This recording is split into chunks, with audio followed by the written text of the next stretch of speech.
A very good morning to you. Welcome to the morning brief. It's the morning before Christmas. Kayode is finally happy that he's here. But I'm Jeffrey, who's on. And it's a full house today, and we're back bright, up early, and upbeat to bring you your perfect morning starter. Welcome. I am Bukola Koka. It is Christmas, guys. I told you. He's finally here, right? You're welcome to the show. I'm Kayode Okikulu. Yes, it's the day before Christmas. There is still that excitement in the air, whether you like it or not, whether you're old, young. I know they always say Merry Christmas to those who celebrate it, but you can't take away the fact that the season is a season. It's almost like every other season. Everybody experiences it. Whether you like Harmattan or not, you participate in it. Some people get hit more than the others with their voices cracking and all of that. Sorry, Bukola. But, you know, the season is a season. And we really just want to share all the joy, all the excitement with you, in spite of all of the other issues happening. So here's wishing you a Merry Christmas on the day before Christmas. That's the news I have for you guys today. Over to you, Jeffrey. I'm sure that you have more, interesting feedback to bring from the partial Christmas that you celebrated in Ibadan, the Oyo State capital, yesterday. And you have first-hand experience. You were up close with the governor, and you heard all of the back and forth, or the explanation from his own side to the PDP conflict. So we're just going to leave you to fill us in with all the Ibadan gist. The Ibadan gist. Go ahead, Kayode. I remember when the president was in Abeokuta, when he made that Emilokon pronouncement, almost like the governor of Oyo State also did his own Ibadan pronouncement, because he shook a lot of tables. I mean, we knew some of these things, but not a lot of Nigerians also knew it, were privy to it, because most of those meetings were private. Yes, the FCT minister had said he was going to support the president. He didn't hide it. But, getting all of the context, all of the extra details, how it happened blow by blow, is what a lot of people are now saying, oh, wow, all of that happened. So first off, just accept in life that you will not be in all those rooms that decisions are made that will affect you. That is something first you must accept. And that's why we must ensure that the right people who will represent you will be in those rooms. So whatever decisions are made, whatever agreements are made, at least reflects the majority of people's desires. But guys, it's like the gloves are off, the knives are out, and this is just barely December 2025. So imagine how long 2026 will be up until 2027. One thing is clear, and I think that's the takeaway for a lot of Nigerians, or should be the takeaway. Nigerians must take their destiny in their own hands. I know the governor had said the voters will shock Nigerians, but the big question is, really, would Nigerians or the voters really shock the politicians and vote for what they believe is right? That is really the takeaway for me. They can go back and forth, but the ball is in Nigeria's court. At the end of the day, me, I'm more about strengthening the institutions that conduct whatever elections, INEC. I have never ever had a quarrel with how politicians conduct themselves. Some conduct themselves responsibly, others conduct themselves irresponsibly, others try to, subvert the system, if you will. Some undermine the system. I just feel, unfortunately, there's this acceptance in me to say this is who they are. It may not be all of them.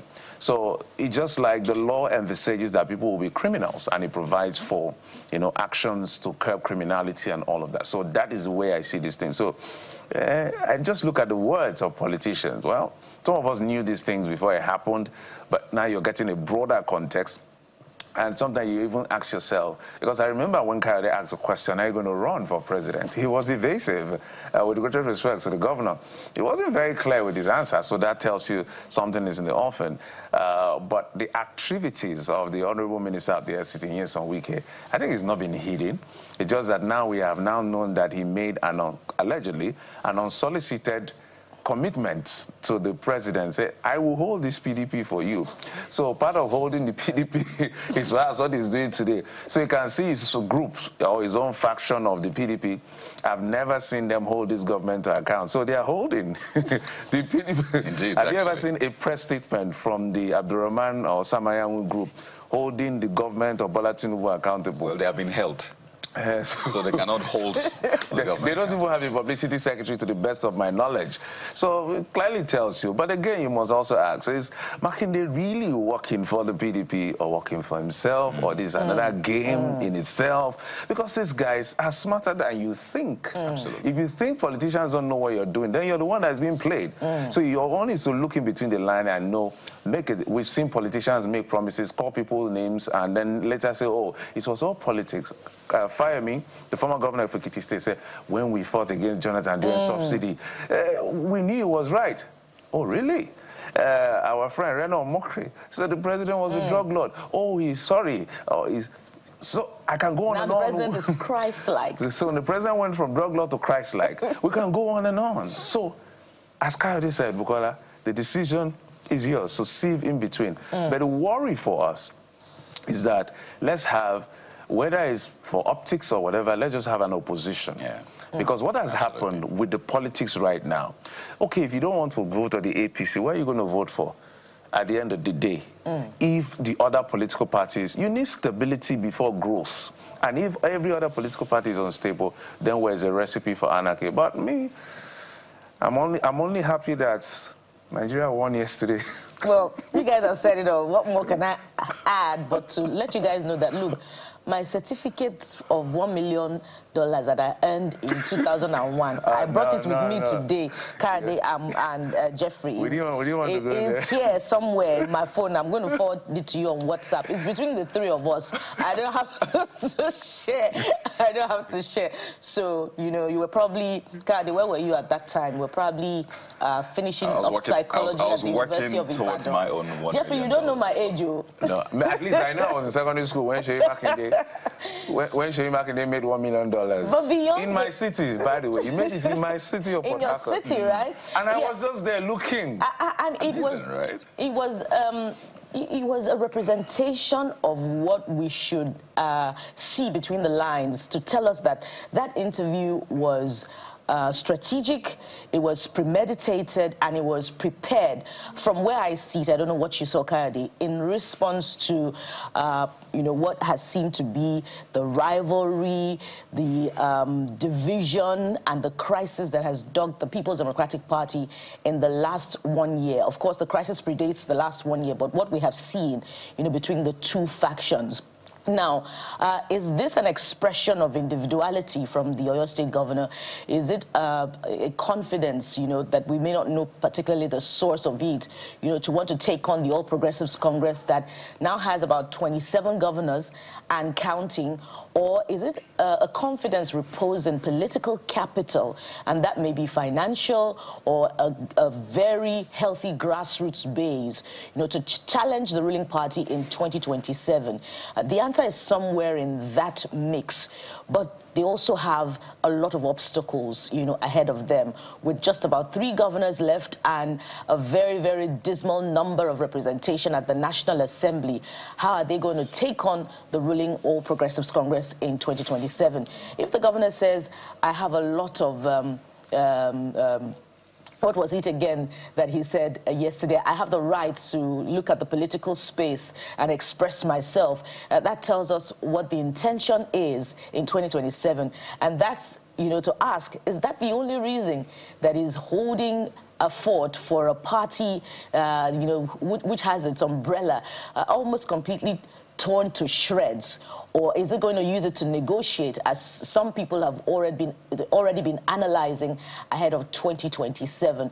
Those are very critical questions that we should ask, especially also about the altruism in the governor's approach to these things, you know, this division in the All Progressives Congress. Where is the interest of the people there, you know? So we should ask all these questions and look forward to what will happen in 2027. But already we can tell that it's going to be a very interesting political space with this confirmation that what's been happening in the other PDP house is, you know, the hand of Esau and the voice of Jacob, if you like, the hand of the FCT minister for President Tinubu. You know me, I don't like mincing words. Nyesom Ezenwo Wike is working for Bola Tinubu in 2027.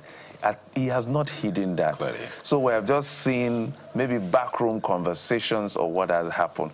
What happens from now is another matter altogether. Politicians are unpredictable. But me, I'm waiting for a press statement from his group holding this government to account, even if it's artificial. Let them start. And for the benefit of people who may have missed this, let's take a listen to what the governor of Oyo State, Seyi Makinde, said, part of what he said yesterday, and we'll bring you some more big stories.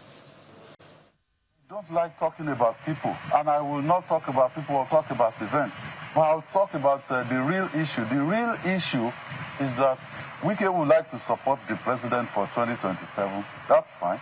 It is within his right to do that. But also some of us that want to, you know, ensure that democracy survives in Nigeria. We don't drift into a one-party state, and we want to ensure that PDP survives. It should also allow us to do our own thing. That is just the issue between me and Wike. And I confided in a mutual friend. So when I was telling our mutual friend, I said, look, maybe he was talking about an errand that the president never sent him. So let's watch, let's engage him. Let's see if he will back off. But he never did. So after he didn't back off, I said, well, now it's time to confront him. Because I told him from that day that I will never be a part of this. And that is why I will not be supporting the president for 2027. Wike can support him, he's within his right, but also it is within my own right to decide within the political space who I will support or what I will do in 2027. Let's speak to the real issue. Are you then planning to take the bull by the horn, run for president in 2027? Thank you, Kennedy. Well, I've heard that also, you know, people saying, oh, is Seyi trying to position himself for 2027 presidency? Let me make this very clear. To serve this country at the highest level, I am qualified. I'm even overqualified. I've run... So that was his response. He's overqualified, and he went on to talk about his antecedents, really. But I think what is grabbing headlines is also the framed purchasing order from when he was 29 years old of $1 million. If anything, they should encourage a lot of young Nigerians, really, that, hey, don't think that tomorrow you have leaders of tomorrow. Yes, you are. It will happen tomorrow. But today, what are you doing as well? Because for a lot of these people, guys, they got into leadership positions or they started making it in court from a very early age. A 29-year-old now is probably still 7, still trying to get a job. But then it was quite different. I think that is what we should try to replicate for other young people. So they can also say, when I was 25, I actually made this. I was able to build a career. Not when I was 25, I had just finished school. I've been trekking back and forth with my envelope trying to get a job. So that's my own takeaway as well. I think that for everyone who is, say, 57 to 65 and above, who is serving in public office, they can see now that they're not doing enough to help young people. When they were young, I remember Atedo Peterside, who said they started banking as bankers, people like Tony Lumelu, very young age, when they took risks. People like, God bless his soul, Herbert Wigwe. How old were they? Very young boys, literally. So he is within that class because the Nigerian system then was not rigged against young people. Now the system is rigged against young people. And it's just so sad that the persons who Nigeria provided the avenue for them to ventilate their thoughts, contribute to community, build society, employ people, are now the ones blocking the right of passage or right of way to the young people. So that's why young people are resorted to what they are not rigged against. Music. entertainment, forex, all of these things. Because every other space, the old men, how old is Bola Tinubu, the president? By the time, how old is Atiku Abubakar? How old is Peter Obi? How old is... So I can go on and on. When they were younger, the system was so... It wasn't perfect, but it worked such that it wasn't rigged against them. Now they have built a system that is rigged against young people. So, is it... Anyway. That's just my take on it. You have a very, valid point there, about the system being rigged against the young persons. But Kadi also has a point about, the evidence of the youth, at that stage in the life of the former governor. And that's why young persons...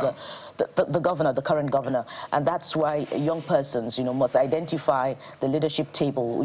We say at a certain leadership fellowship that I attended that the leadership table is always vacant. You just must identify the space that is there, for you to express yourself. And so, for a lot of them at their age, they identified enterprise, and they took it up.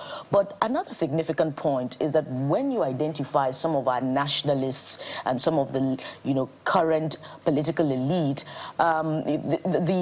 the political space, there was a lot of vacancies for them in the political space at the time, that they were assuming ages of accountability and adulthood, and they identified it early enough, and they took up the challenge. A lot of young persons now, will not necessarily want to readily take up politics as a form of expression, because they think that it's a very compromised space. It's going to be a stain on the integrity that they supposedly want to adopt as persons, as professionals.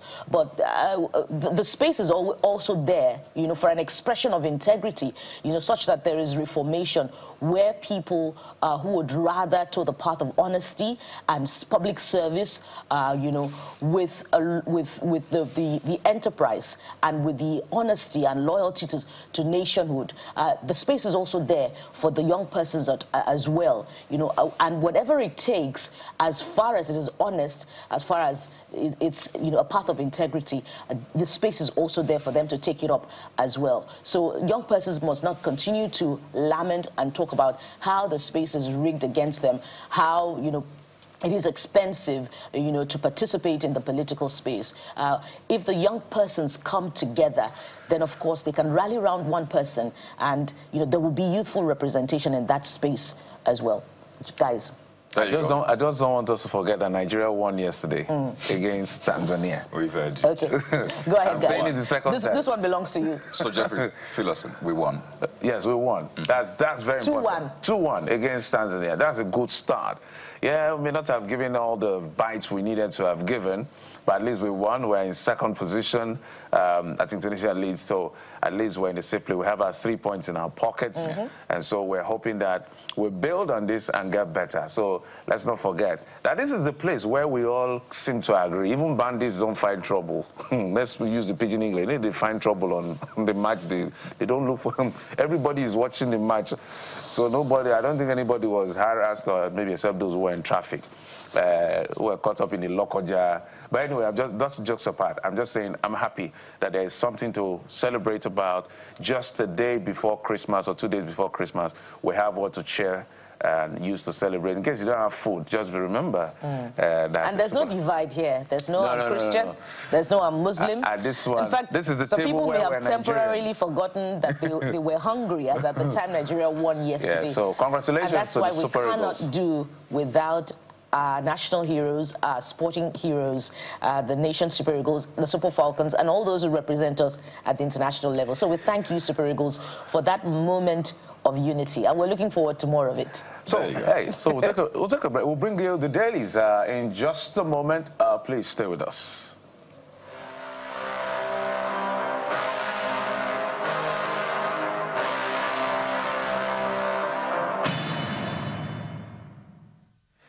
Let's bring in our analyst, the commissioning editor of The Conversation Africa, Mr. Wale Fatade, joins us on the program. Mr. Fatade, it's so rare.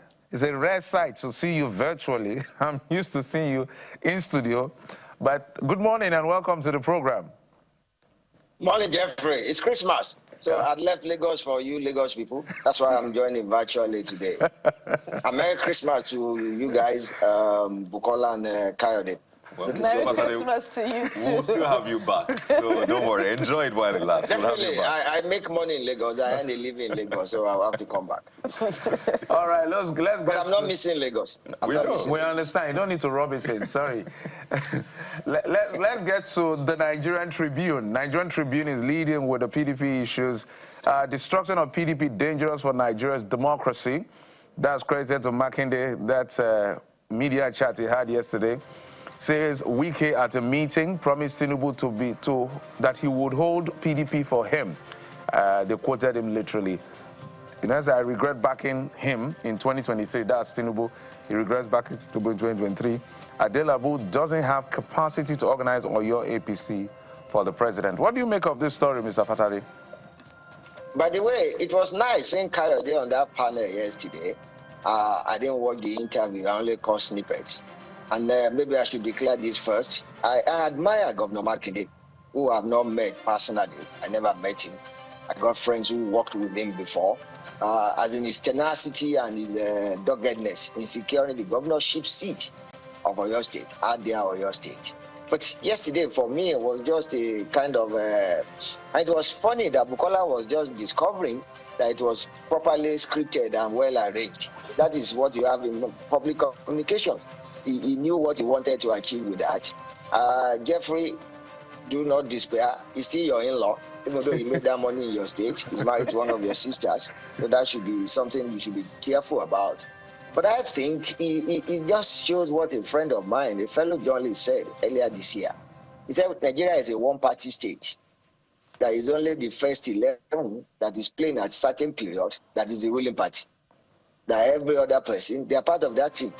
And Jeffrey, you love football as I do. The keeper that kept the lines yesterday for Crystal Palace against Arsenal at the Carabao Cup is somebody that has not been keeping before, and he did well. So that's what is happening in Nigeria. What Governor Makinde is doing is not surprising. Though I think I will take with a pinch of salt what he told the panel yesterday, that he's not contesting. I think he might be bringing his heart, he might be throwing his heart into the ring. And good enough that he admitted he was on the side of President Tinubu in 2023. So what changed? So, but I just see it as it shows how we are high on politics and low on governance in this part of the world. That's my take. Interesting. And to be fair, when that question was put to him, when I asked him again to clarify, well, he said, let's first fix the party. I think for a lot of people, that was a pointer to, okay, we might be seeing that happen. But he was bigger on, if we don't have a party, then there's nothing to build on it. But yes. Yeah, and I think, by the way, at a certain level, I am fixated, like Jeffrey, on fixing PDP. Not because I have any pecuniary interest with PDP, but I think that a stronger PDP will be better for Nigerians' politics. But I'm not sure. I don't think that is doable anymore. I think the party is gone. Yeah, I think so. Sadly, it's true. I know a lot of Nigerians are also expecting the FCT minister to probably have a major conversation with pressmen, but that's a big story. I think he got bigger fish to fry now. Fubara is on his neck in Rivers, so I think that should consume him more than media chat now, with due respect to our colleagues. There you go. Vanguard newspaper, Mr. Fatade, is next, and Vanguard is focusing on the tax laws. We had Mr. Taiwo Idele on the program Monday, and we showed him those contentious sections, and he spoke about those issues. But take a look at what the NBA and incidentally Mr. Atiku Abubakar have to say. They're seeking suspension of tax laws. NAS reenacts 2024-2025 budgets, ignores Tax Act alteration, adjourns to January 2026, revises 2024 budget to 43.561 trillion naira, and 2025 to 48 trillion naira. But the tax law is the big one. Already they're trying to amend some sections, because that's where you see that they basically ignore the Tax Act alteration, because there are some issues that need to be altered already, I believe. But what do you make of this? Should it be suspended, or you think this is something that should go ahead, because government says we're trying to reduce the tax burden? I think the government has not come out clearly. The gentleman House of Reps member that rose up on the floor and spoke, we all saw him, we all had it. And then that your program on Monday, which I call snippets of, you show him that. And Mr. Oyedele, perhaps not in the best position to address that, because he was not the one that signed the law, or passed the law rather. So, but I think the government has not really told us clearly what exactly is with this tax law. I'm happy the MBA under Mazia Famosigwe, they are actively involved in helping Nigerians. There have been a lot of misinformation, or I don't want to say disinformation, whichever one, that's been going on about the tax law. Even for someone at my level, I'm not really sure what is happening. And so in public communication, we were taught that if you had to explain over and over what you have explained the first time, it means you didn't get it right. That's where we are now. It's just up to the government to tell us more. I'm not sure what is happening to the tax law, sincerely. Because I'm careful, or one is bothered if there are alterations. Are we sure there are no other alterations? And if the process is faulty, the end product too naturally should be faulty. You know, Mr. Fatale, that's why I keep asking about the administrative processes that are involved in the, transfer of the document from the legislative arm of government to the executive arm of government. Perhaps that's where the mischief, if you like, the error has occurred. And so who should we be questioning in that regard? But we've had assurances from the chairman of the Tax Reform Committee himself that the investigation is being done and we should wait for the outcomes before we begin to make conclusions. I'm not sure Mr. Oyedele is in the right position to give that assurance. I mean, for goodness sake, he's a bureaucrat who's supposed to be implementing the law. He is not a National Assembly member. He's not part of the executive in that sense. He's the president who assented to it. So I don't think him giving us assurance is not in his place to give us that assurance. Interesting. All right, Mr. Fatale, let's head to the Guardian newspaper now, which takes a departure from, all of the other events of politics in the last 24 hours. Okay, let's try this Nigeria as we wait for the Guardian to be prepared. This Nigeria also trades on politics. PDP crisis, INEC rejects Turaki-led EXCO over pending court matters. And there are a few writers here. Secretary Ojara Anthony says agency won't act on demands to upload on website list of officers purportedly elected at the Ibadan convention. And what I didn't add at the beginning when we were talking about, the can of worms opened by the Governor Seyi Makinde yesterday is that they also have, INEC to face. So what are your thoughts on how this will play out with INEC's position rejecting the Turaki-led EXCO? I think we're going to see a lot of drama in the court. There will be a lot of court processes or court action. But the gentleman INEC secretary might not be too fully, what's the right word now? I'm trying to choose my word carefully. Might not be truly open and honest with Nigerians. Because from what we remember, there was an INEC representative at that convention. Yes, that was widely reported, and INEC did not counter that. So what exactly is happening now? Possibly they have been served some court orders that we are not aware of. But I think, and remember, I think Kayode was in the studio that day. Or was it Jeffrey? Some months back, when I alluded to the fact that the federal government was responsible partially for what is happening in PDP. I think more light will be shed on that as the days go by. But for everybody who hopes to contest under the platform of PDP, I wish them well. But if I were them, I would start searching for other platforms. Because we are not sure whether it's the Turaki faction, which is the Makinde faction now, or the Wike faction that will win in court. It's just so sad that we're here where the court decides a lot of things as far as the politics is concerned. And it's very confusing how this is playing out within our jurisprudence. On one hand, the court has ruled that we don't have any business with you. The party affairs are internal affairs of the party. Membership and leadership don't come here, except it has to do with nomination according to Section 8415. But we see lower courts assuming jurisdiction over and over again. But so that conversation around the decision of court is still a very big controversial one. But let's move on to the Guardian newspaper. The Guardian is going a different path altogether. Investor fatigue $14 billion infrastructure gap store deep sea port renewal plan. $14 billion infrastructure gap store deep sea ports renewal plan. So you can see the Honorable Minister of Blue Economy and all of that. What do you make of this? Although this ministry, I keep commenting every time I have the opportunity that really, I don't know what goes on in this ministry. Former Governor Oyetola, he doesn't speak to anyone. He doesn't grant no presser. You don't know whether he's doing well, he's not doing well.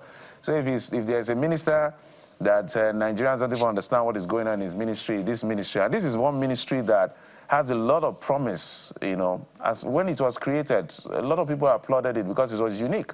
But perhaps, I don't know whether it's the personality of the minister or something is really going on and we're not aware. What do you make of that ministry as you speak to this particular headline? I think Governor Oyetola, or former Governor Oyetola, who, by the way, was my home state former governor, or his home state former governor, that's his usual style. A colleague, a gentleman, younger colleague who served as his media officer, he wrote his memoir recently, and I've presented that publicly. Governor Oyetola or Minister Oyetola is not a darling of the media. Really speaks. Starts it on, and is economical with his words. If many people are like him, you and I might not have jobs left because there might be nobody to report.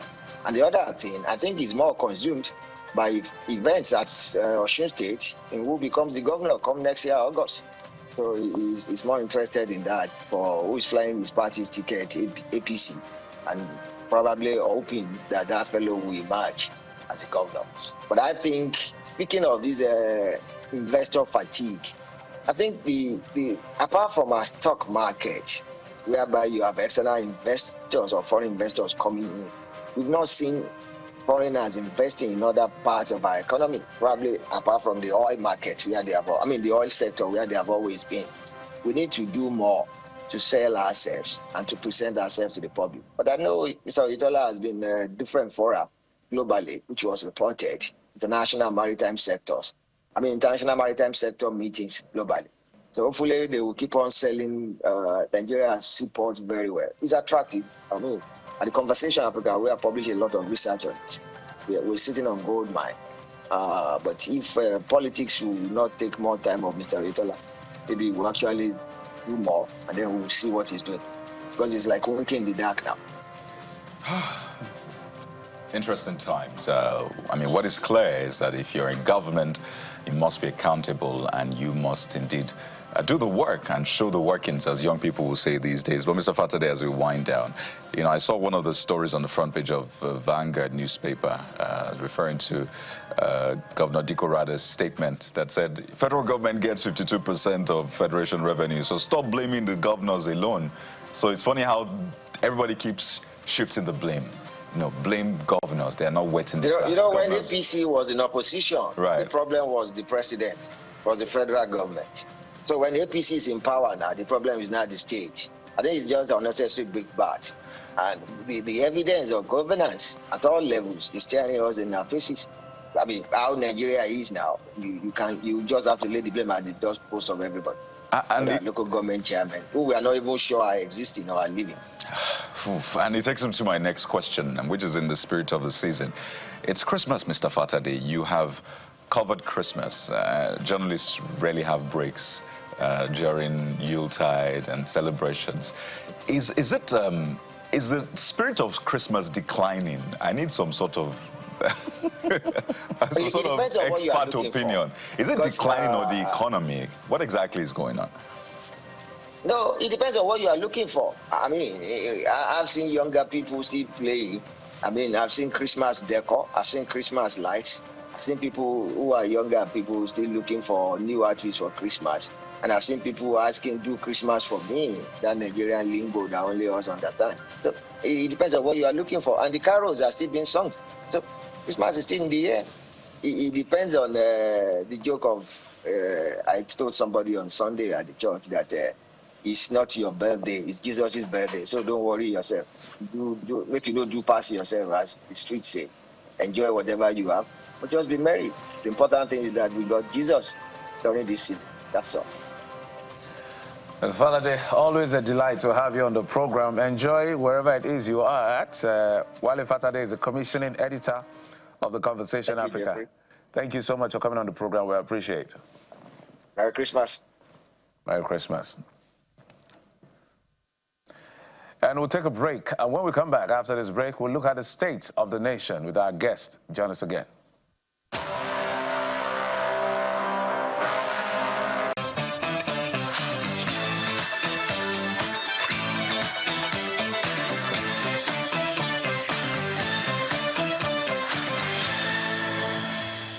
Well, yeah, the gloves are off, the knives are out, in a manner of speaking, ahead of the 2027 presidential general elections. And we're joined on the program by Mr. Laden Saliu, former Director General of the FRCN and ADC Chieftain, formerly of the PDP, and joins us virtually.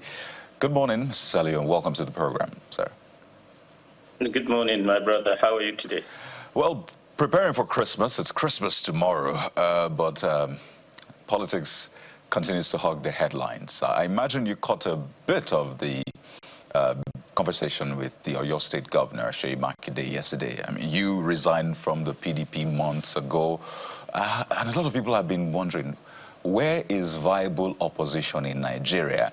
But first, let me ask you, listening to some of the things he said, the conversations that were had behind closed doors, the promise to hold PDP down, I mean, those were his claims that the FCT minister made to the president, that he will hold the PDP down for him, and all of the conversation around where Nigeria is drifting towards with the defections.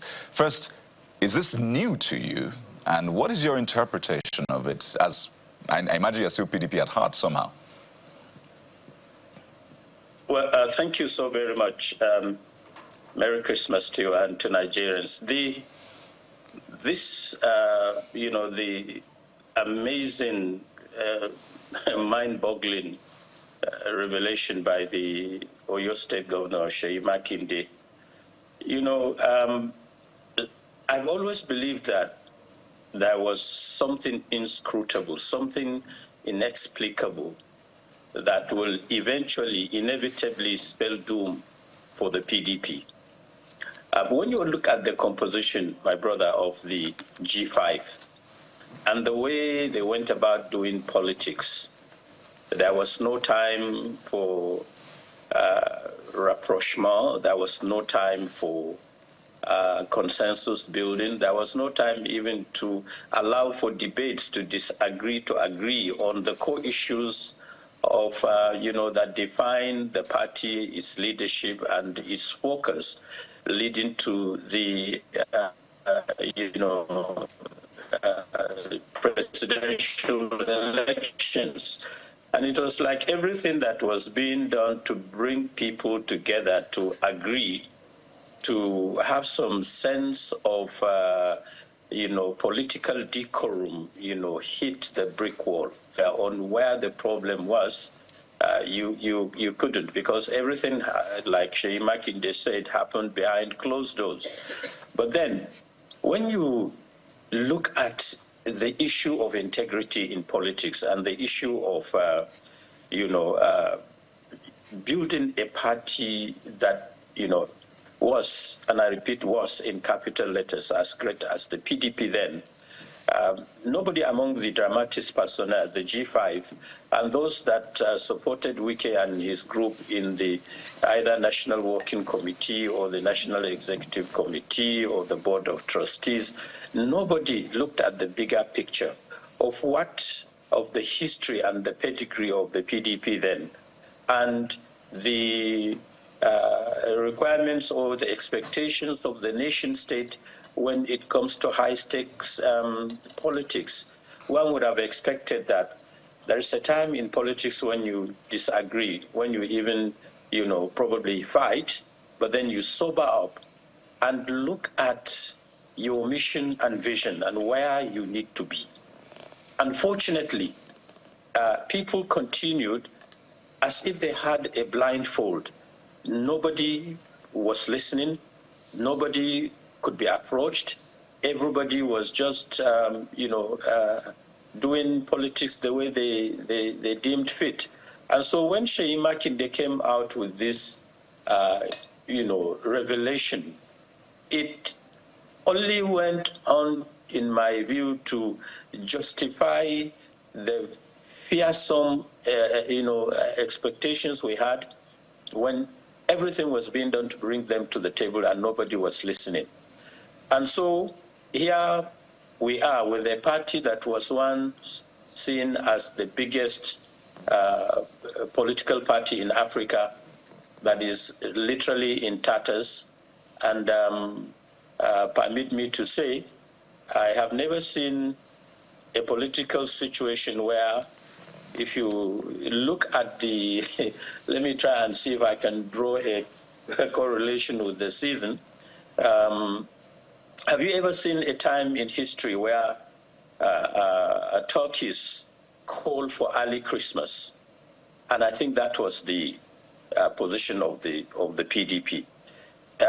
It was sad to have seen a party where somebody that ordinarily should be fighting for his own candidate turned around and sold the party out simply because he was either there were sour grapes, a loser of a sort. But then in politics, you are out to win, and somebody will be there to lose, and you will also lose. Somebody has to win. And so it was, and it is still sad. I've always said from the onset, pardon me, if Mr. you have a witch law, if you have a witch law, my brother, and you don't treat it,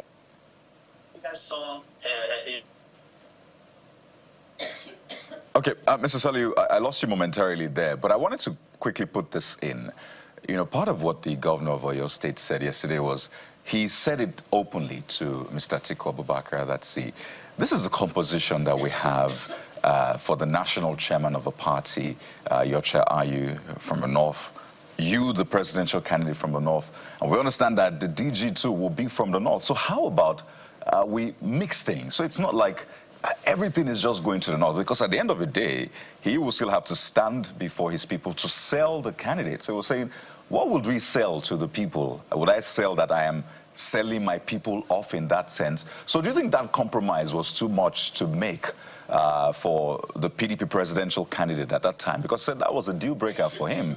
He can't sell his people in that sense if they don't have representation on the table. Well, I think my own honest opinion on this was that Atiku Abubakar was the issue, Yochia Ayu was the problem. I have never seen, at any time in history where the chairman of a political party will be so concerned about his own political position as the chairman more than the big issue of winning, a presidential election. A lot of us believe that Yochia Ayu ought to have honorably resigned, and then you get a chairman from the southern part of the country. It wasn't any difficult thing to do. If that were to happen, and Atiku Abubakar gets to win the election, Yochia Ayu will still be in the mix, as whatever. So to some of us, Yochia Ayu was, the biggest setback for the PDP during those moments. And Atiku Abubakar was playing the gentleman, trying not to hurt, the feelings of Yochia Ayu. And Yochia Ayu ought to have read the body language, the disposition of Atiku Abubakar in saying that, look, it's difficult for the gentleman to come down hard on you and say resign. But you as a gentleman ought to have looked at the challenges, the expectations of winning a presidential election. Was that more important? Is your position more important, rather, than winning the presidential election? And if there is one person that I can blame, and I will do that without any, fear of contradiction, with all due respect and humility, is to say, Yocha Ayu cost the PDP the presidential election.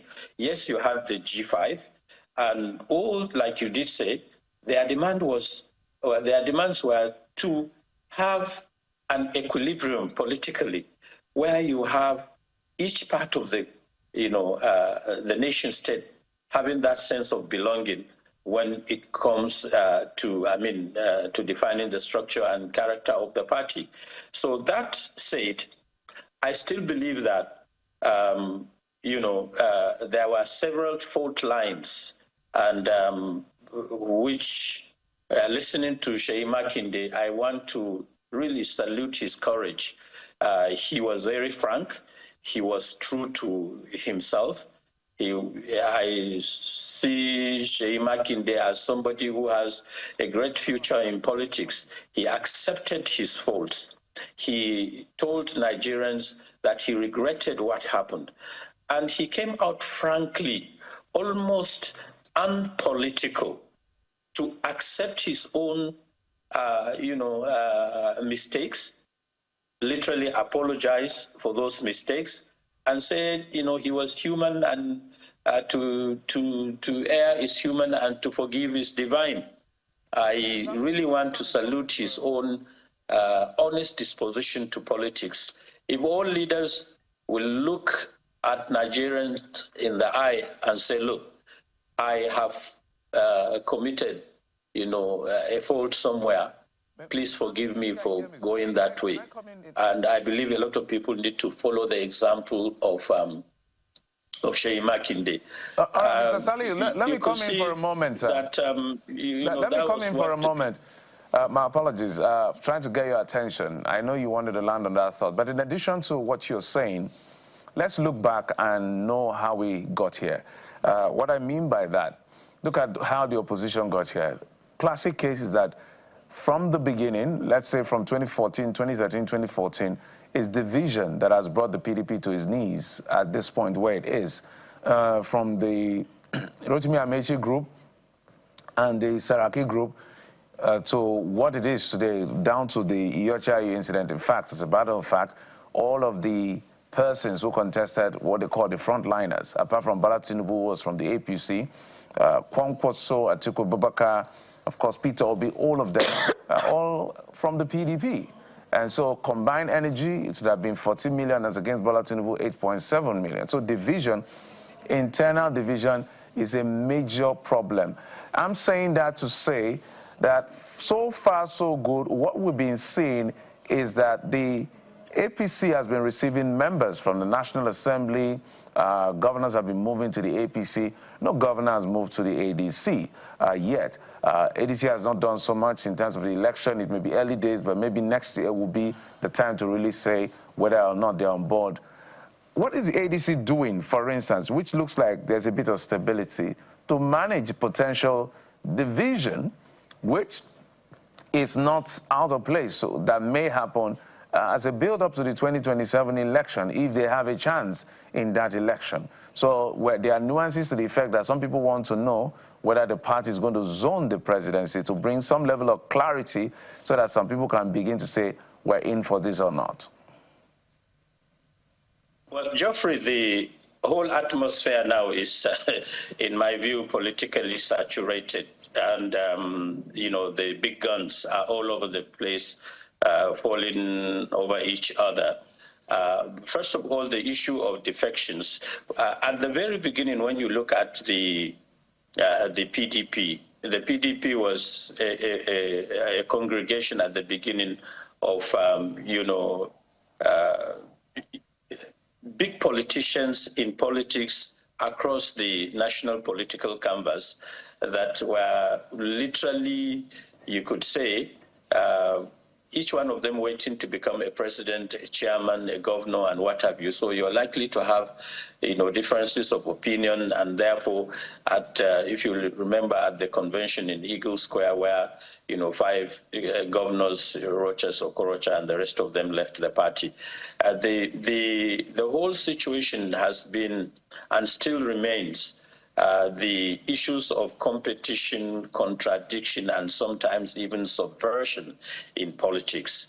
And so you would expect that at the core issue of leadership, there would have been a clearinghouse to anticipate and expect and manage, the kind of crisis we saw that has bedeviled the PDP to this point of attrition we're talking about. Now, talking about the ADC, I am not particularly worried about defections. My thought, and my thinking about defections from, the gale of defections that we see now from the PDP, especially to the APC, I believe is a misstep by either governors or big-time politicians that we hitherto see some of them with a lot of respect and integrity, genuflecting before the structure of the nation-state in the name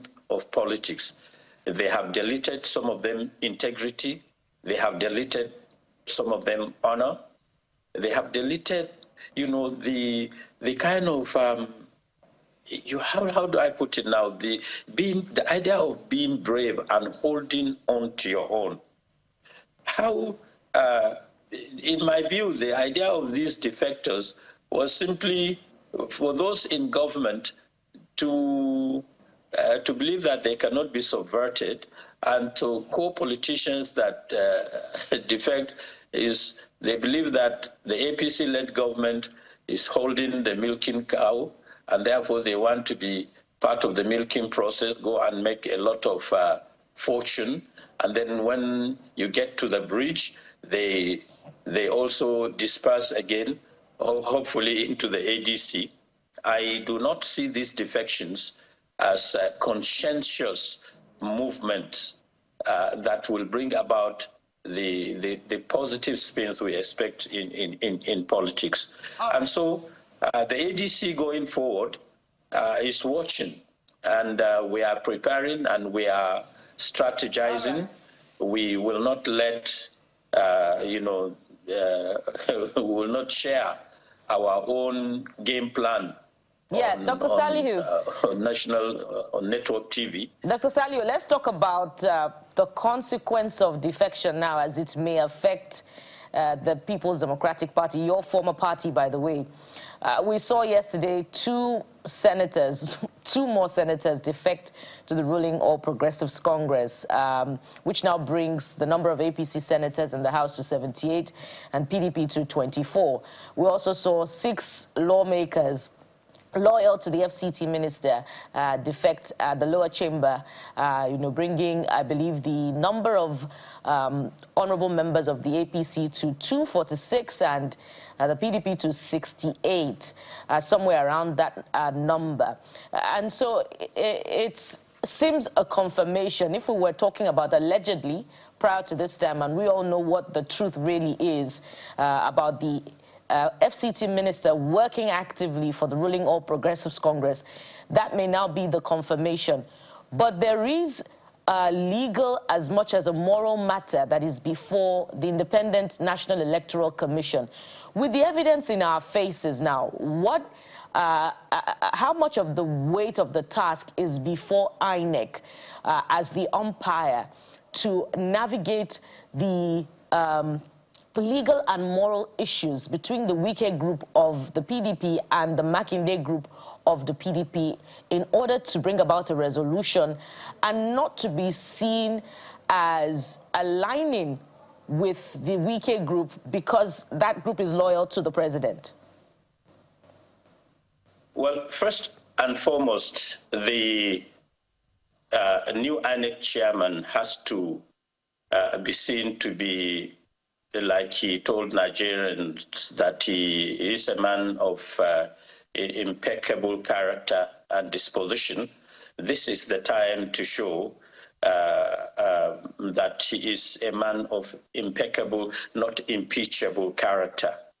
I hope he is not carrying the baggage of the former chairman, the phantom feel, if you like, politically or administratively in INEC, the way and manner in which, INEC that we knew in the times of Yakubu Mahmoud, I hope the tradition is not continuing. First and foremost, let's be clear about it. I am not a member of the PDP, but then you look at the issues dispassionately, you look at the issues holistically, and you look at the laws.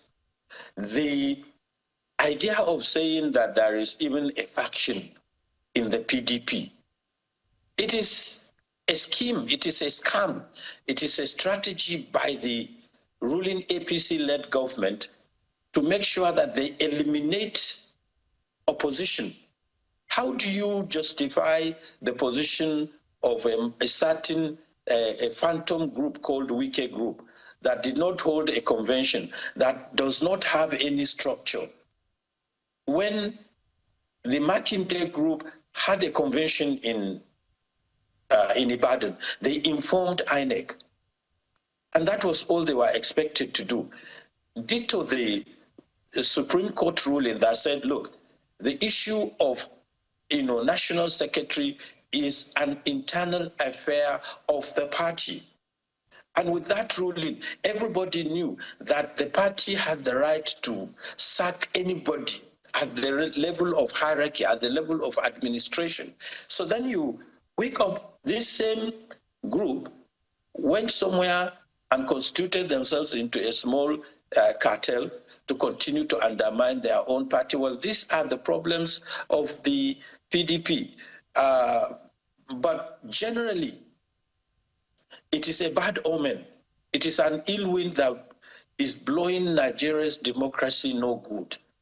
When you have a nation state like Nigeria with 250 million people, with structures that have endured 25 years of unbroken democracy, and with people that, with politicians that were elected or are elected into the highest lawmaking chambers of the country, the Senate and the House of Representatives, all of them just joining a chorus simply because, look, let's face it, we are Nigerians. Nobody will defect to any party without inducement, without intimidation, without harassment, without deploying all issues or all tactics that are at the disposal of the ruling party, the APC. Mr. Saliu, and I think somebody should call the APC and its government to order.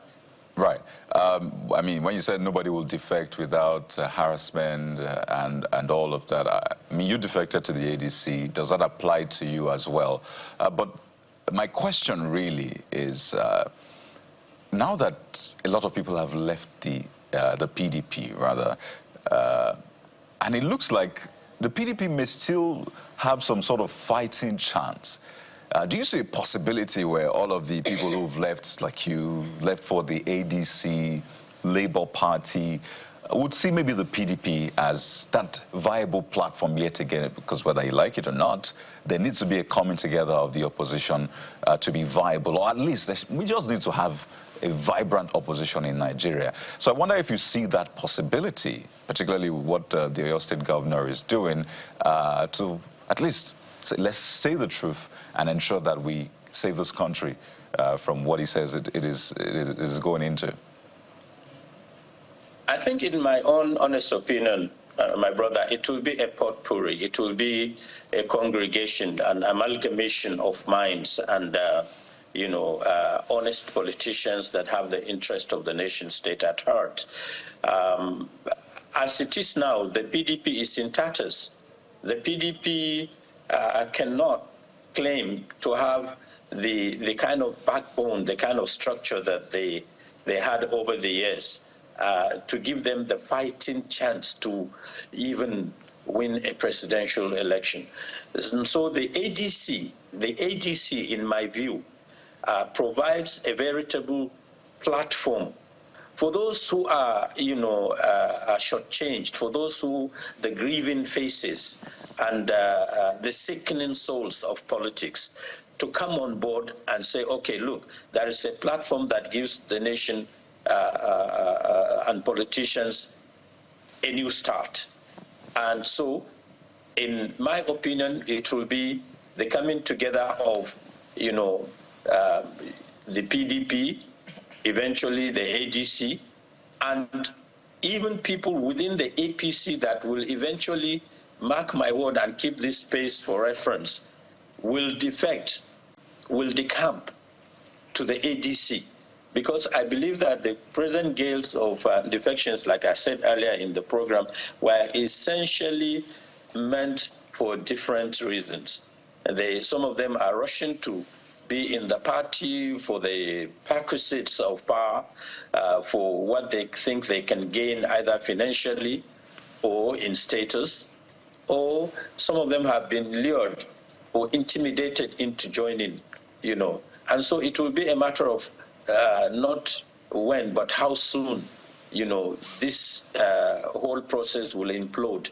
And I see in future a government that will be a government of national unity that will put the ADC in pole position, with the PDP participating, and all other people within the APC that may literally eventually see the light to come back and begin to rebuild Nigerian politics. Politics is all about, a government and an opposition. Dr. Saliu, is that to, pardon me, let me quickly get this one in. Is that to suggest that were there a possibility of an alliance with your former party, and that's talking about ADC, and indeed other frontline politicians that appear to be neither here nor there, or with some form of uncertainty in their political party, the ADC will not rule that out? You see, Bukola, in politics, you don't rule out. All options are on the table. Right now, the ADC is concerned about building its own structures, recruiting, supporters nationwide, realigning forces, and ensuring that we are in, a better position to challenge the existing government and to wrestle and win power. In that process, if the PDP finds it necessary to join hands with the ADC, I'm sure the ADC leadership will not say no to that. At the moment, let's give it a few more weeks, maybe 2-3 months, to see how the issues will be thrown into the microwave of politics.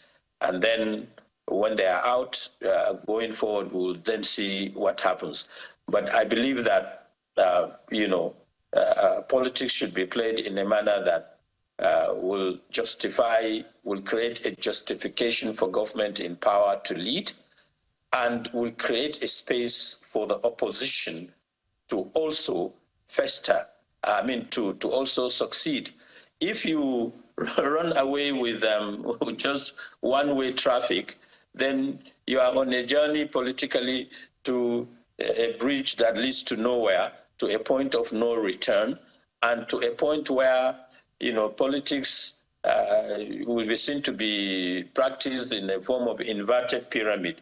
That is not what we want in politics. We want politics to be all-inclusive. We want politics to be, sanitized and repositioned in the manner that Nigerians will continue to reap the benefits of democracy and good governance. Mr. Saliu, let's talk about the issue of ideology. We always bring this back because that is a dream, that is the aspiration. For clear reasons, will I use the word clear reasons? It's obvious that the political class, let's use the word carefully, the political parties, which are platforms, are not driven by any form of ideology as a collective.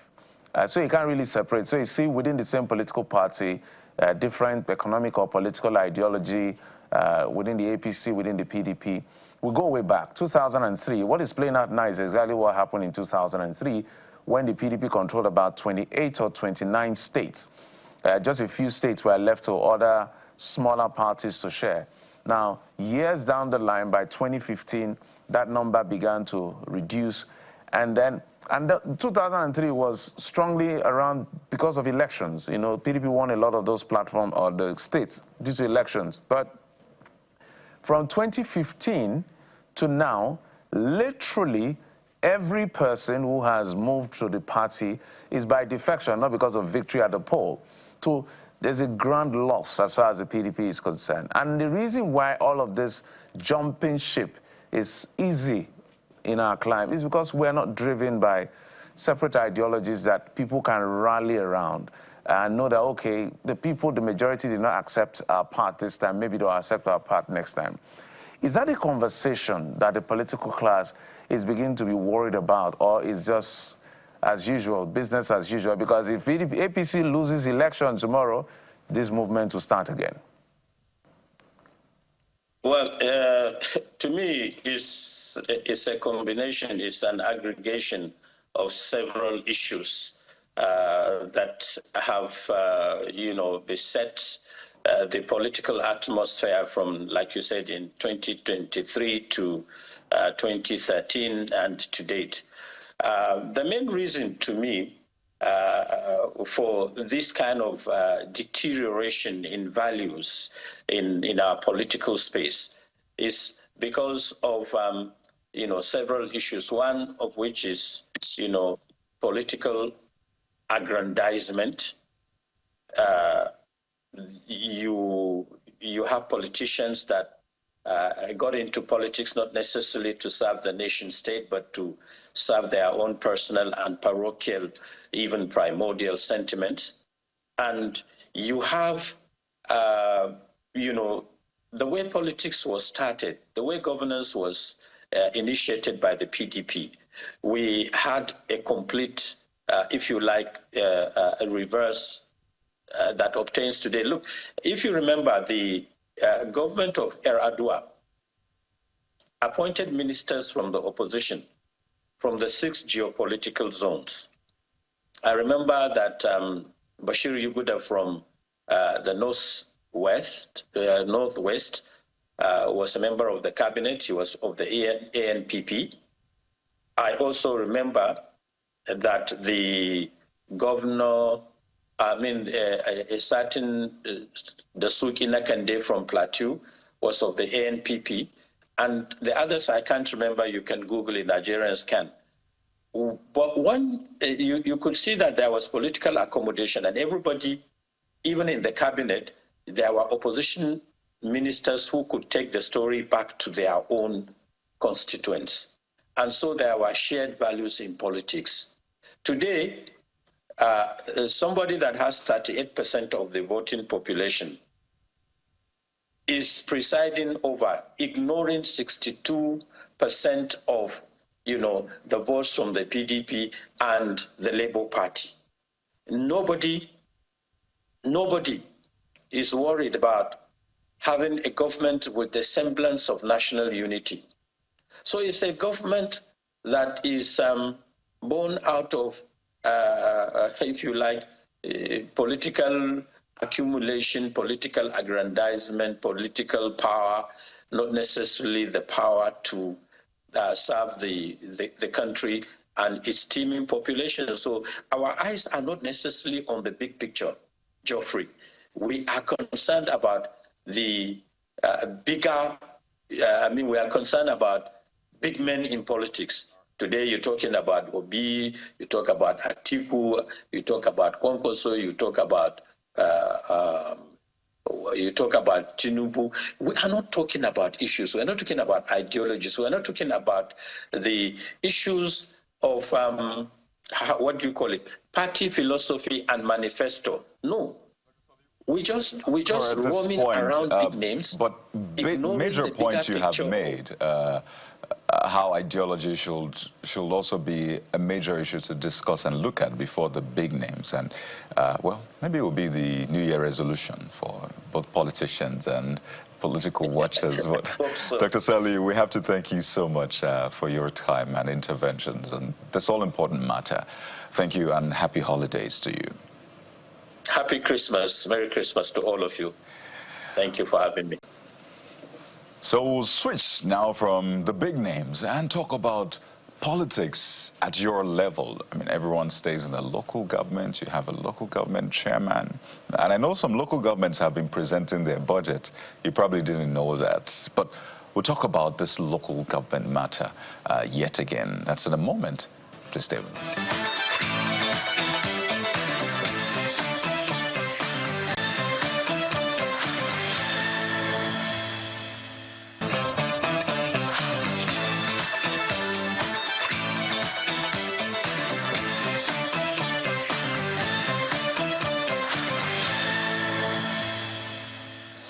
Welcome back. It's still the morning brief right here on Channels Television. And so we say all politics are local, right? Let's talk about something that is even more local and try to find out perhaps if there's some politicking element beneath it. It's local government administration.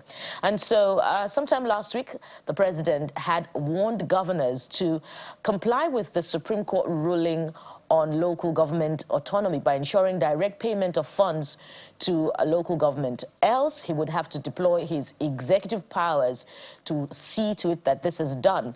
And the Nigeria Union of Local Government Employees and, of course, ALGON are jointly throwing their weight behind President Tinubu's position on this particular bit of, constitutional matter, if you like.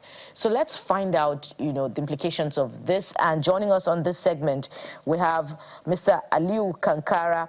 He is the president, Nigeria Union of Local Government Employees. We also have joining him, Mr. Ekemini Udim, legal practitioner, and both gentlemen join us virtually this morning on the program. Good morning, and thank you for joining us, and a very Merry Christmas to both of you. Good morning, and thank you for having me, and a very Merry Xmas to you in advance. All right, I'm going to begin with you, Mr. Kankara.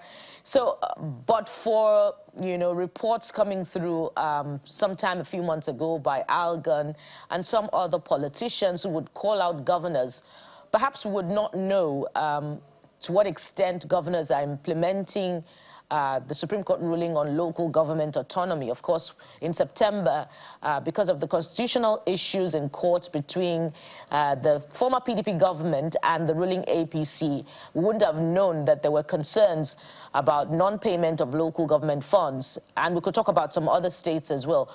But from where you stand as the president of NULGI, help us with information, if you like, about which states are actually actively implementing the Supreme Court ruling from last year, and which states are not receiving or receiving only partial percentages of their local government funds. Thank you for this very important question. What we need to understand is there's a difference between what the Supreme Court says and what is already happening on the ground. You can hear some states claiming that they are implementing local government autonomy, but that's not true. That's not what the Supreme Court decision says. The decision of the Supreme Court was that this money should go directly from the federation account to the local government account. And after this moment I'm talking to you, there is no local government in the country that is receiving its allocation from the federation account. This money still go into the same state and local government joint account, which is being controlled by the state government. So we don't have any compliance with the decision of the Supreme Court up to this moment by any state. That is the situation. All right. Let me bring it to you, Mr. Udim. The president said if failure to comply with the Supreme Court ruling, that's to the governors now, that he would have to deploy his executive powers to ensure that it is done. From the legal perspective, help us understand the implication of that proposed decision by the president, and can we rely on it when you consider variations in politics in some states of the federation, for instance, Osun? Well, it is within the powers of the president to use executive powers in a democracy.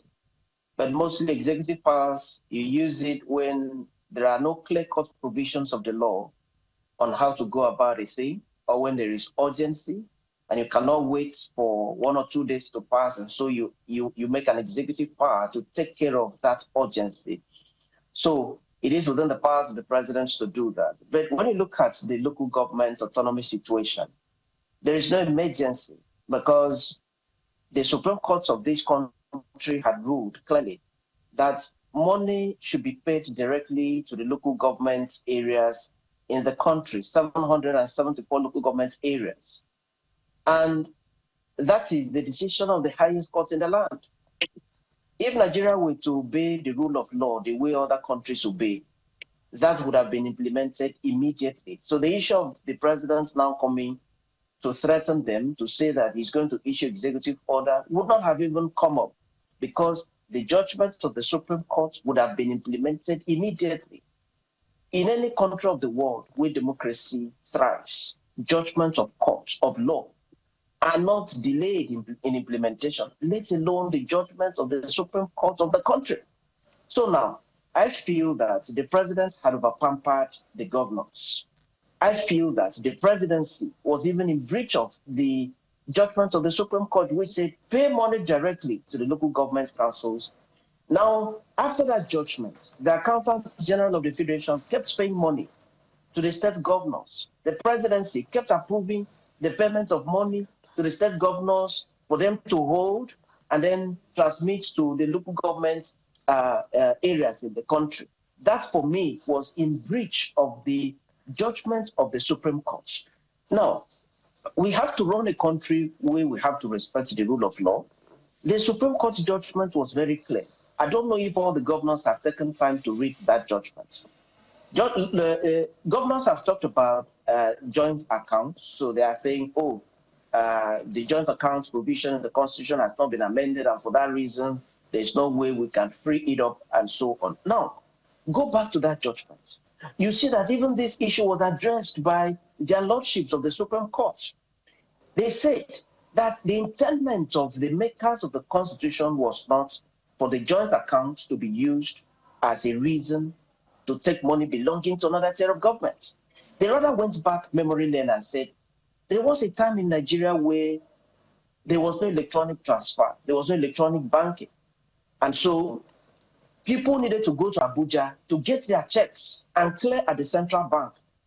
And for that reason, for the sake of convenience, the joint accounts provision was made so that the monies belonging to an entire state, local governments and the states, will be given to the accountants, to the commissioner for finance of the state, to take the money back home and then distribute to the local government areas. And the Supreme Court went ahead to say that such situation no more applies, because today you can stay in Abuja and make electronic transfer to local government areas. So the Supreme Court had addressed that issue of the joint account that is in the Constitution and said that it was just for convenience. Now that convenience has been overtaken by time. Today you can transfer whatever amount of money from Abuja to any part of the world. So there was no need still returning the joint account payment. So the federal government was wrong, to have continued to pay money to the governors of the states of the federation, because that was in clear violation of the judgment of the Supreme Court. Now, don't forget that the Supreme Court also made a clear pronouncement about the illegality of having caretaker committees at the local government areas. And if you look across Nigeria, everybody has respected that. I doubt if there is any local government area today in Nigeria that is managed by caretaker committee. Everybody took steps to make sure that, the local government areas are now governed by democratically elected local government chairmen. So why pick and choose which one to obey?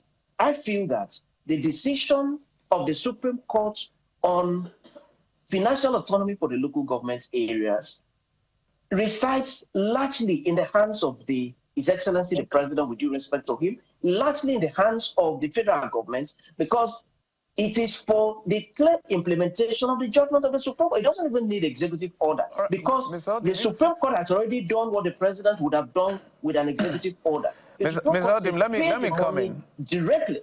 And therefore, if the Supreme Court's judgment is complied with by the presidency, because the presidency is the executive, and it is the job of the executive under Section 5 of the Constitution to implement laws and implement judgments of court. So let me bring in Mr. Kankara. Yes, your point is well noted. Let me bring in Mr. Kankara. They are, you're the legal mind that will help us around the legalese. Mr. Kankara, what is the next line of action? I think this judgment came in 2024, July, when the Supreme Court was very express in that decision. Now, the understanding, political understanding, was to the effect that we're not going to pay monies to the state except they have democratically elected governance system as provided for in Section 7 of the Constitution. So there was an understanding to the effect that, okay, conduct elections, take out all of this aberration you call transition committee, caretaker committee, whatever name you go by, take them out of the system. And then, according to, as the lawyer has alluded to, literally every state now has democratically elected officials at the grassroots level. So what have they been telling you as an excuse for not doing what they're supposed to do? Now, not the state government, the federal government, which has a responsibility to obey the decision of the Supreme Court to pay monies directly to the local government areas. Vis-a-vis, let's juxtapose that with the provision of the joint account that is enshrined in the Grand Norm. Mr. Kankara. Well, thank you so much. You see, let me also add my voice to what the lawyer has just said. It is the responsibility of the federal government to implement the judgment of the Supreme Court, not the responsibility of the state governors. Because it is the federal government that is paying this money. And the Supreme Court says, pay this money directly to the local government. And the federal government has not done that yet. So there is no any reason given by the federal government for not paying this money directly to the state government. From our own point of view, we view it as if the federal government is just playing politics with this Supreme Court decision, because we see no reason why the president, with due respect to the president, Mr. President, is just to issue directives to the Accountant General, Minister of Finance, and the other federal government agencies responsible for the payment of this money. But up to this moment, there is no clear directives to these agencies to pay this money to the local government directly. They are still paying the money through the state and local government joint account. It is not the governors that are paying this money. It is the federal government.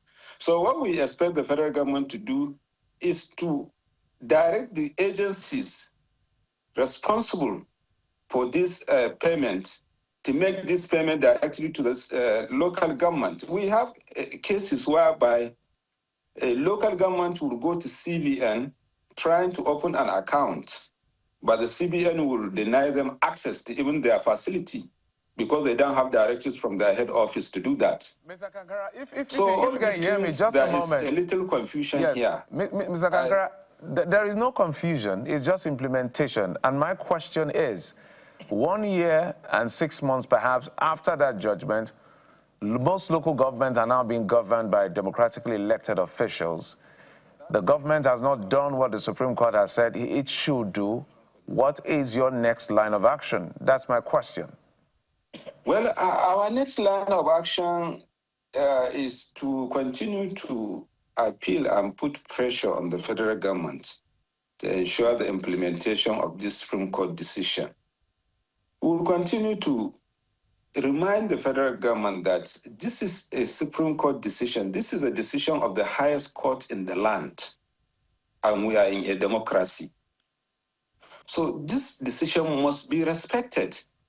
it is not about whether we like it or we don't like it, but it has to be respected. Since we are in a democracy, we have to respect the rule of law. So our next line of action is to continue to appeal to the federal government and also to come back in-house, talk to our allies, NLC, other international, our international partners who are also assisting us in this advocacy for local government autonomy, talk to our traditional rulers, talk to our governors as well, like we have been doing, to see that how we can rally behind the federal government to see that this Supreme Court judgment is implemented. Right. For the benefit of our people. All right, Comrade, I'll come to you in a bit to get a sense of operations, particularly in your own local government where you work. But let me go to Mr. Udim and speak to the political concerns, right? So there's what the law says, and there's what politics dictates in that sense. So for a lot of the governors, and I know the president reiterated recently that, you know, this local government autonomy is a must. But for most of the governors, what they interpret this as is the federal government taking over local governments, so sort of skipping them and having powers over the local government directly. And for them, they think it's not proper. So that means the federal government can do anything in my local government, because a lot of them see the end game is also politics, election, outcome of it.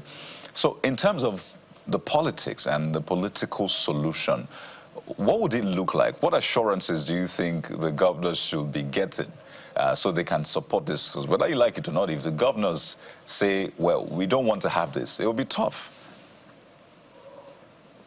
Well, this matter had been taken off the realm of politics by the judgment of the Supreme Court of Nigeria in July 2024.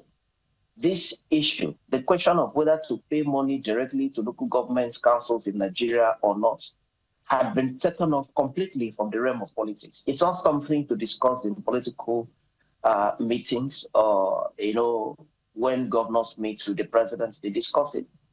It's a matter that has been closed. Unless we're a country that doesn't respect the rule of law or doesn't respect the authority of the Supreme Court. Remember, when the president declared state of emergency in Rivers State, he cited the judgments of the Supreme Court. Most of the things that are done in this country, judgments of the Supreme Court, judgments of courts of law, are usually cited. So we should not be a country where we cite judgments when it is convenient and refuse to cite the same judgments when it is not politically convenient. The Supreme Court of this country has spoken clearly. It talks about direct funding. So someone that is outside Nigeria would be surprised that so many months after the judgment of the Supreme Court, that judgment is still being debated, is still being not complied with. So politics must take the backseat of this issue. Payment of the money directly to the local government councils is what the Supreme Court of this country has said. And we must respect the authority of the Supreme Court. Now, when the president made that statement in the gathering, you saw so many governors there. I never saw one governor raise his hand to say, Your Excellency, I am sorry. In my own state, what you are accusing governors of is not happening. Now, one would have said, okay, it was such a formal gathering that the governors will not be expected to raise their hands. Now, what happened after that? The president made that statement like more than 5 days ago. No press statements from any governor of this country. Now, that then leaves us with the conclusion that what the president is saying is true. It is possible that all the governors in this country are guilty of this very issue. And it is wrong signal for us. It doesn't provide good optics for Nigeria that all the governors will be in disobedience of the clear judgments of the Supreme Court. Right. But again, like I said, governors will always do politics as much as they can. They will want to control the funds because funds going to the local government areas so much money. So they want to control. Even as we speak, some governors have already made the local government chairman to go into projects that it will take them the next 3 years to exit. They will keep paying money, even when the money is paid directly to them from the federation account. Right. So now, what the president needs to do, and I must thank the president for rising to the occasion. I'm sure he has heard all the complaints from the local government chairman or wherever. I thank him for that. Now, what Nigerians need to see the president do is, from the next payment from FARC, Your Excellency, sir, please, your executive order should be directed to the Accountant General of the Federation. Direct him to pay the money straight into the account of the local government areas in the country. Forget it, you don't even need the permission of the governors. All right, His Excellency, the president did say. I must come in there, Mr. Ikemini, and we're about to wrap up. I just want to confirm very quickly from Comrade Kankara. You said, as it stands, no state is paying local government funds to any local government in all the 36 states of the Federation. Please clarify. There are some reports that in some states like Lagos and Rivers, local governments are receiving their allocation. Just clarify that. Is that true? Or it's a blanket statement that all 36 states. 10 seconds, please. What I said is the Supreme Court decision was that this money should go from the Federation account directly to the local government account. And there is no local government that is receiving money from the Federation account directly. It is through the state and local government joint account. And that is not the decision of the Supreme Court. That's what I was saying. That was what I said. The issue is there is difference between a state government when they receive money from the federation account into the state local government joint account and then releasing the money to the local government. There is difference. Okay. This one is that this money should come from the federation account directly to the local government account, and there is no any local government. Thank you for the clarification. We must anchor at this point, and thank you very much, gentlemen, for coming on the program. We've been talking with Mr. Ikemini Udim, legal practitioner, and Comrade Aliu Kankara, who is the president, Nigeria Union of Local Government Employees. Of course, clearly it's an ongoing conversation. There needs to be more understanding and clarity of the Supreme Court judgment such that there will be no ambiguity. We'll bring this back subsequently. But we'll take a moment now. When we return, we'll return to our conversation on Detty December. Just how dirty is it in some states that are already jiving to the atmosphere of Christmas? Stay with us. We'll be right back.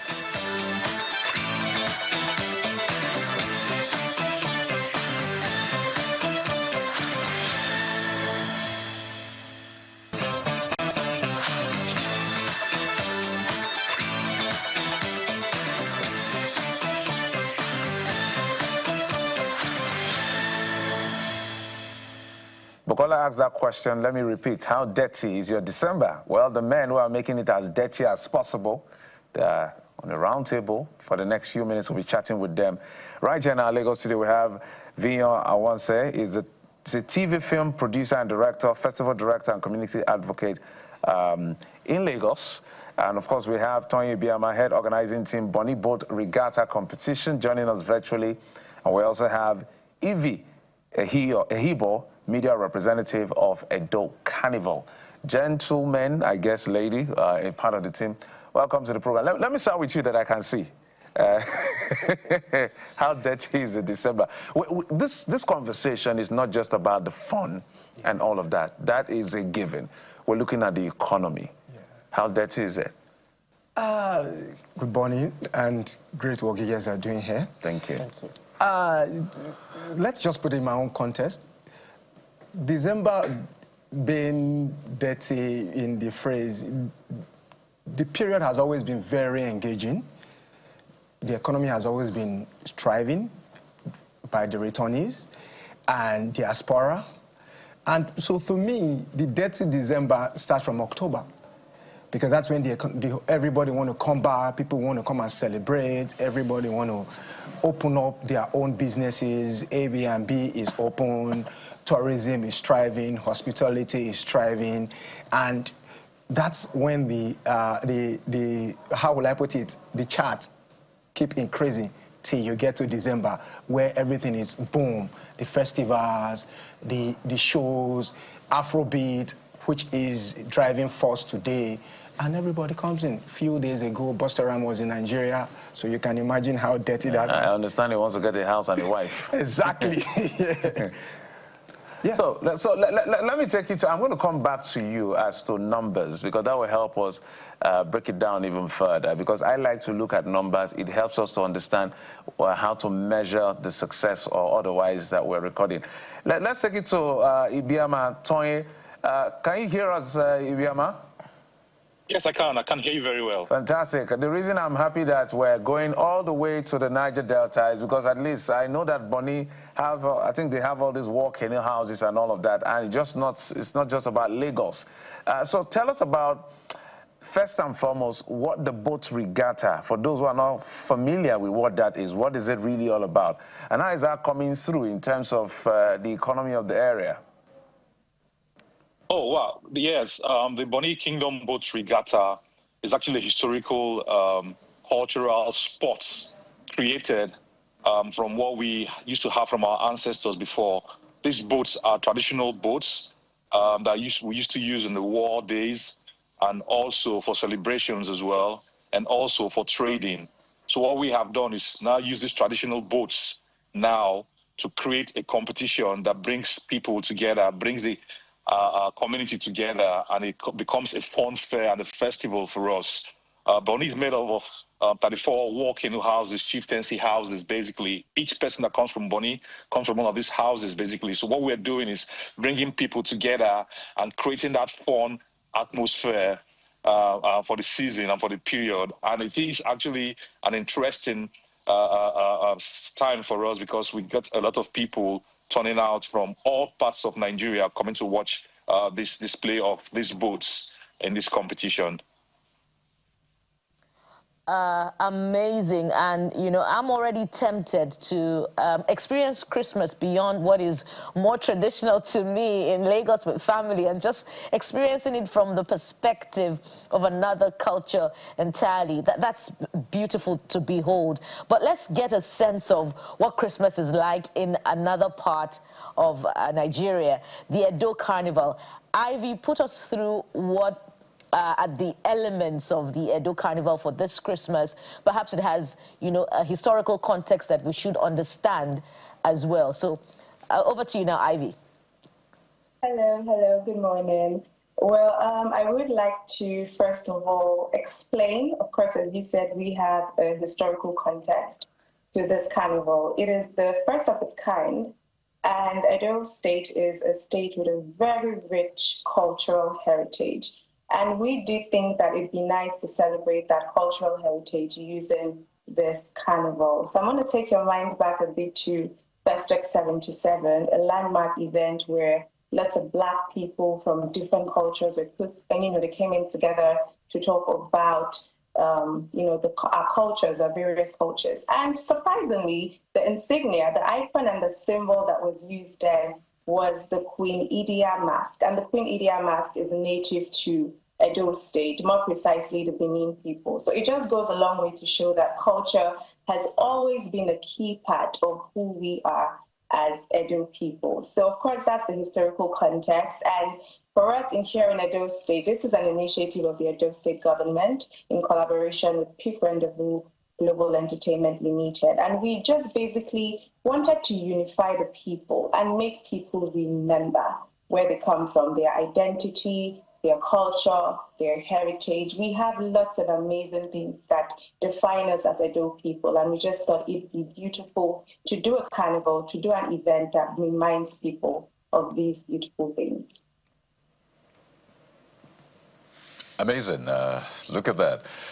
So I wonder for you how you're soaking all of the conversation around December in, particularly because attention is on Lagos. Do you think that is maybe unfair? I'll come to Vion very soon, but let me find out from people outside of Lagos. Do you think it is fair to have all of that attention on Lagos, or you are just quiet, moving your own numbers in spite of all of the attention that Lagos has? Right.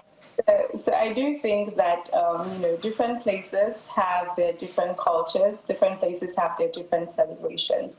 And you know, Lagos has always been a place for Detty December, you know, because a lot of persons are there, and it's, you know, used to be the economic capital of Nigeria. But now here in Edo State, we have been having a huge influx of IJGBs and, people from around Nigeria coming to celebrate the Edo Carnival. So I do not particularly think that it is unfair, because every event, every celebration, everything already has its own crowd. And we do have our crowd. We do have people who enjoy what we do here in Edo State. And of course, a very large influx of persons in the recent years. So dare I say that we in Edo State are catching up, and we're doing that so well.